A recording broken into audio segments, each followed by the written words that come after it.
Et puis ce festival Danse, l'Afrique Danse ne serait possible sans la détermination d'une femme passionnée de danse. La chorégraphe et danseuse Ketli Noël vit ici à Bamako depuis 8 ans.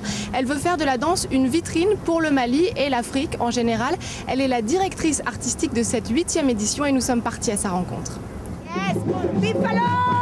Elle est sur tous les fronts et cela commence par la rue, en chef d'orchestre pour la grande parade d'ouverture, jusque dans les quartiers populaires, lors d'un mariage, le célèbre dimanche à Bamako. Démonstration de tango. Pour Ketli Noël, la danse est libre de toute expression et sans frontières.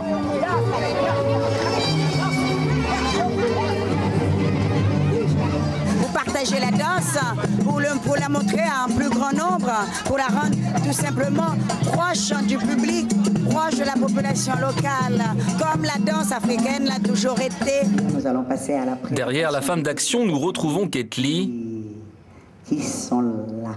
Un peu intimidée. Il y a de quoi. Cette année, c'est elle qui mène le bal. Le festival prend toutes mes émotions, donc j'ai le trac pour le festival. C'est comme une première création, c'est une grosse création le festival. Donc c'est une lourde responsabilité le concours. Oui, j'ai le trac. Mais qui est donc cette danseuse née à Haïti? C'est par cette pièce que sa vie a changé. Une consécration il y a quelques années à Madagascar, où elle gagne 2 prix à la Biennale. Une autre femme l'avait convaincue d'y participer, sa mère spirituelle, celle qui la connaît sans doute le mieux. Elle exprime elle-même ce qu'elle pense, ce qu'elle sent, ce qu'elle voit, son environnement. Et elle nous parle de l'Afrique, elle nous parle des problèmes de la société, elle nous parle des déchirures. C'est bouleversant.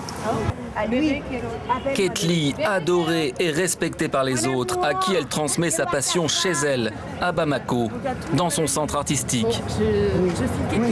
Les danseurs, lui il vient du Niger, lui c'est mon amoureux.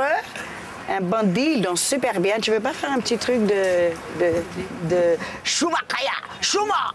Elle est très fière. Son centre a déjà 10 ans. Premier du genre au Mali, c'est toute sa vie.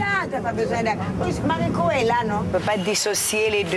Je ne peux pas dissocier la danse, le travail de ma vie, de ma famille, des amis et de tout ce qui va avec. Je vais signer un petit contrat, non, un petit chèque.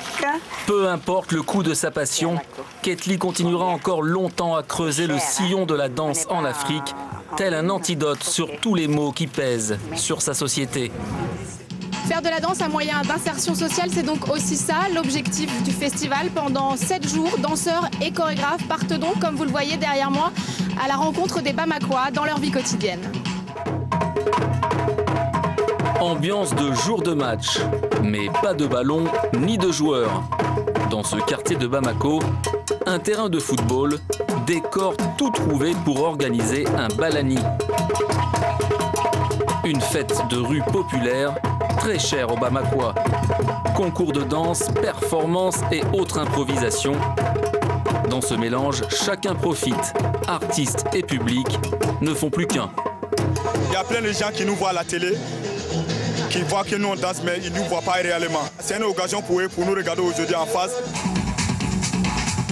Car c'est un balani inhabituel. Le temps de la Biennale, des danseurs professionnels et pas seulement africains participent à la fête. Un événement de proximité, de quoi ravir petits et grands. Donc, peut-être que je danserai un jour comme ça. Il y a quelqu'un qui fait ça, il y a des monde qui viennent, des enfants qui même viennent venir, tout le monde voulait les garder. Je pense que c'est bonne chose, quoi. Aux rythmes endiablés des tam-tams, Bamako est en fête. La rue s'abandonne dans un métissage artistique et culturel. Une grande part du patrimoine malien est au rendez-vous.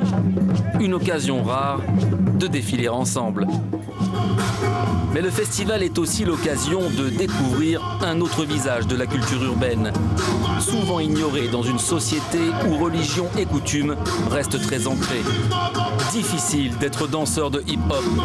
Ces jeunes enseignent tant bien que mal leur passion à travers des ateliers. C'est important de donner des cours parce que ça préoccupe les jeunes. C'est comme une opportunité pour nous de montrer ce qu'on sait faire aux gens, au public, et essayer de sensibiliser les parents qui se disent que la danse n'est pas un truc de noble, quoi. Inventive, urbaine ou traditionnelle, la danse est avant tout un art de la rue. Une quête de liberté presque universelle. La danse est très importante pour moi. Aussi, profiter avec la danse, le corps, profiter dire ce que j'en pense, ce que je veux dire aux autres, sans forcément ouvrir la bouche. Ce soir-là, à Rue Princesse, lieu phare des nuits bamakoises, les festivaliers danseront jusqu'à l'aube.